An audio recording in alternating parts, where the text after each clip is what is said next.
الحمدللہ رب العالمین والصلاة والسلام علی رسولہ الکریم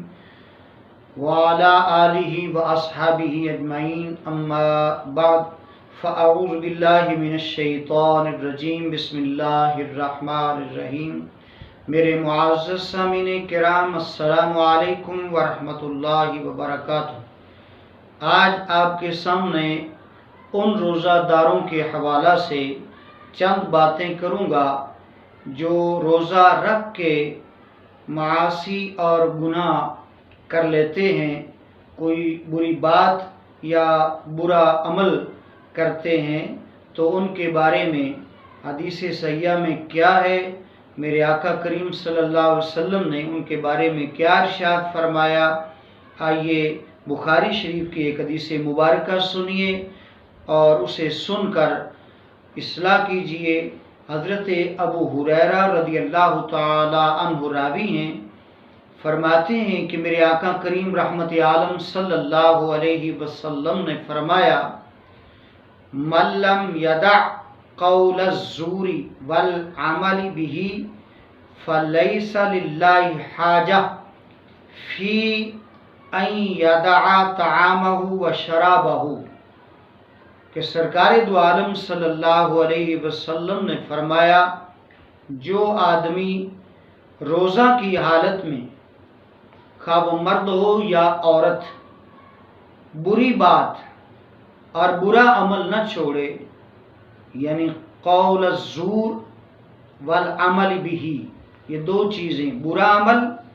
اور بری بات، یہ نہ چھوڑے، تو اللہ تبارک و تعالی کو اس نے جو کھانا پینا چھوڑ دیا اس کی کوئی حاجت اور ضرورت نہیں ہے۔ وہ نہ کھائے نہ پیے، لیکن اللہ کو اس کو کوئی حاجت نہیں ہے۔ مطلب یہ ہے کہ محض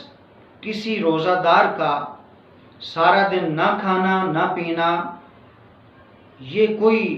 بڑا فعل نہیں ہے یا اس کا کوئی فائدہ نہیں ہے، جب تک وہ بری بات نہیں چھوڑے گا، برا عمل نہیں چھوڑے گا، تو اس کو اس کا روزہ صحیح معنوں میں فائدہ نہیں دے گا۔ یہ بات ٹھیک ہے، ہمارے اسلاف نے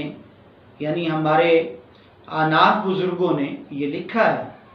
کہ اس کی فرضیت ادا ہو جائے گی، فرضیت ادا ہو جائے گی، لیکن روزہ رکھنے کا جو صحیح معنوں میں ثواب ہے یا روزہ کے جو فوائد ہیں وہ اس کو حاصل نہیں ہوں گے۔ اس لیے ہر روزہ دار کو، مرد ہو یا عورت، اسے روزہ رکھنے کے ساتھ ساتھ یعنی کھانا پینا چھوڑنے کے ساتھ ساتھ اسے بری بات بھی چھوڑنا چاہیے اور اسے برا عمل بھی چھوڑنا چاہیے، تاکہ اسے روزے کا صحیح فائدہ حاصل ہو۔ بری بات سے مراد شارحین حدیث نے لکھا ہے کہ غیبت، جھوٹ، چغلی، فراڈ، گالی گلوچ، بد کلامی، فحش کلامی، کوئی بھی ایسی بات زبان سے نہ نکالے جس سے کسی کی دل آزاری ہو یا خلاف شرع ہو، جس پر شریعت گرفت کرتی ہو، ایسی کوئی بات بھی زبان سے نہ نکالے۔ جو بھی شریعت کے خلاف بات نکالے گا، کسی کی دل آزاری والی بات نکالے گا یا شریعت جس پر گرفت کر رہی ہے، تو یقیناً وہ بری بات ہے اور اس سے روزے کا اجر و ثواب ضائع ہو جاتا ہے اور روزے والی نیکی کا جو نور ہوتا ہے وہ ضائع ہو جاتا ہے۔ اسی طرح برا عمل، برے عمل سے مراد اپنے ہاتھ پاؤں، اپنے جسم سے کوئی بھی برا عمل نہ کرے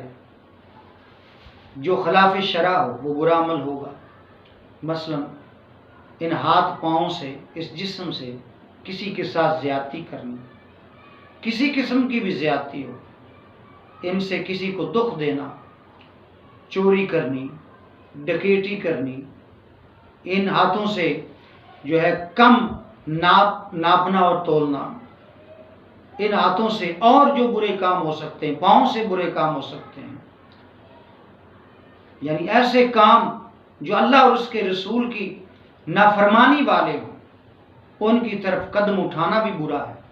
ان کی طرف حرکت کرنا بھی برا ہے۔ تو ہر ایسا برا عمل اور ہر ایسی بری بات کو، خاص ویسے بھی روزہ دار نہ بھی ہو تو بری بات نہیں کرنی چاہیے، برا عمل بھی نہیں کرنا چاہیے، لیکن روزے کی حالت میں روزہ داروں کو خاص خیال رکھنا چاہیے، ورنہ وہ محض کھانا پینا انہوں نے چھوڑا ہوا ہے، منہ جو ہے انہوں نے کھانے پینے سے بند کیا ہوا ہے، روکا ہوا ہے، ادروائز ان کو ثواب نہیں ہے، وہ اجر نہیں ملے گا، وہ جو فوائد حاصل ہوں گے، وہ ثمرات حاصل ہوں گے روزے کے، وہ حاصل نہیں ہوں گے۔ اور علماء نے لکھا ہے کہ ایک بندہ نیکی بھی کرے اور اس نیکی میں برائی بھی کرے تو اس نیکی کا، اس اطاعت کا جو نور ہوتا ہے وہ ضائع ہو جاتا ہے،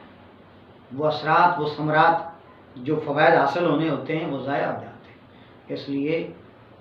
جس طرح ہم کھانا پینا روزے کی حالت میں چھوڑتے ہیں اللہ کی رضا کے لیے، روزہ ہمیں یہ بھی پیغام دیتا ہے کہ جس طرح اللہ اور اس کے رسول کو راضی کرنے کے لیے تم نے کھانا پینا چھوڑ دیا ہے، تم نے اپنی حق حلال کی بیوی کے پاس جانا چھوڑ دیا ہے، اسی طرح تم اللہ اور اس کے رسول کی نافرمانی بھی چھوڑ دو۔ یہ روزہ کا فلسفہ ہے اور یہ روزہ ہمیں پیغام دیتا ہے، ہر سال پیغام رمضان شریف روزے میں دیتا ہے۔ اللہ تبارک و تعالی ہمیں سمجھ عطا فرمائے اور روزے کی حالت میں ہمیں ان چیزوں سے بھی بچنے کی توفیق عطا فرمائے۔ وما علینا الا